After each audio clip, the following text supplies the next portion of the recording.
California, the Golden State.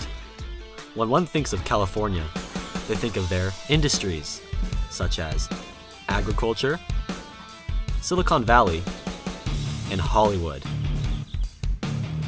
But before all of these industries was the oil industry.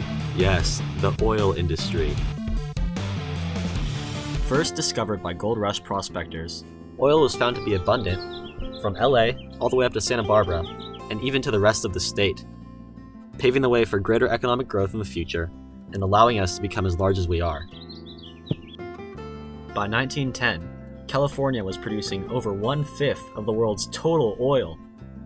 This is the website where I obtained this information, and this is where the website obtained the information, and this is the society that obtained the information from the website I found. And this is a description of the group that found the information, so if you want to know more about petroleum engineers, be my guest, go for it. Also, as a quick side note, this is Edward Doheny, who discovered the Los Angeles oil field, which was a huge oil field near Dodger Stadium, and there are still some relics of the field today, which I found very interesting since I'm from LA, including the Burbank High School oil well tower, which you can see there, and the fake Long Beach islands that they built to extract oil. Huntington Beach also has a lot of old oil relics. Not many of them are still around, but I found some pictures of when that area used to be filled with oil too. All very interesting. The oil boom even extended up to Santa Barbara, which is very cool because we are obviously quite familiar with the area. And that's Sandpiper Golf Course, a golf course northwest of where we are a little bit. And it was the spot of the old Ellwood oil field, and that's Ellwood Mesa, named for the same area, obviously. This may seem slightly off topic, but the US mainland has only been attacked 3 times in US history. Once at the War of 1812, another time was 9/11, and the third time was in 1942 by Kozo Nishino after he was ordered to attack the Ellwood oil coast because it was rich and less heavily guarded than the lower ones in Los Angeles. The Japanese Navy announced after this that they had, quote, left Santa Barbara in flames and made a postcard commemorating the moment, which is shown above. But this just wasn't true. They only caused $500 worth of damage, and the pier was damaged, a catwalk was damaged, and a derrick and a pump were destroyed. And that was about it.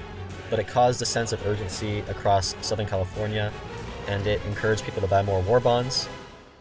The government even called for a blackout from Monterey to San Diego to avoid any other air raids.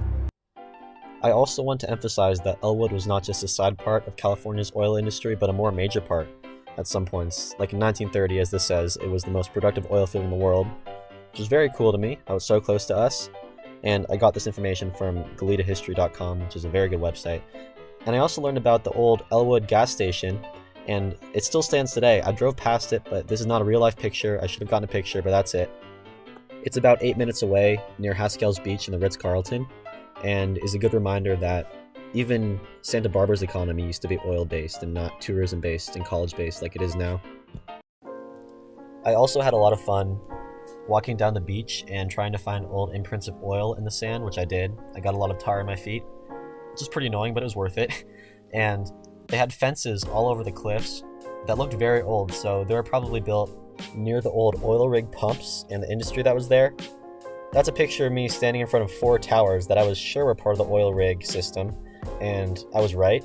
Here's a really cool aerial picture, and the circle on the left-hand side is what I think those 4 towers are from. So there used to be a lot more stuff built up around there, and it's really impressive how much they managed to tear down. I was very impressed by that. I mean, look at this picture again. It's amazing. Just a few fences you never expect. It used to be a big oil area. Also, the pictures I just got were also from the Galita Historical Society. There's a Ritz-Carlton where the pier used to be, or there's still a pier, but there's a Ritz-Carlton next to Haskell's Beach. That's a picture of me at the Ritz-Carlton. It was a lot of fun. I'm happy I went over there. And there's a picture of me and my friends smiling because I found a plaque at the Ritz-Carlton that commemorated the attack, which was an amazing coincidence, and it was a very fun adventure. I'm happy I did it. This has been an enjoyable video to make.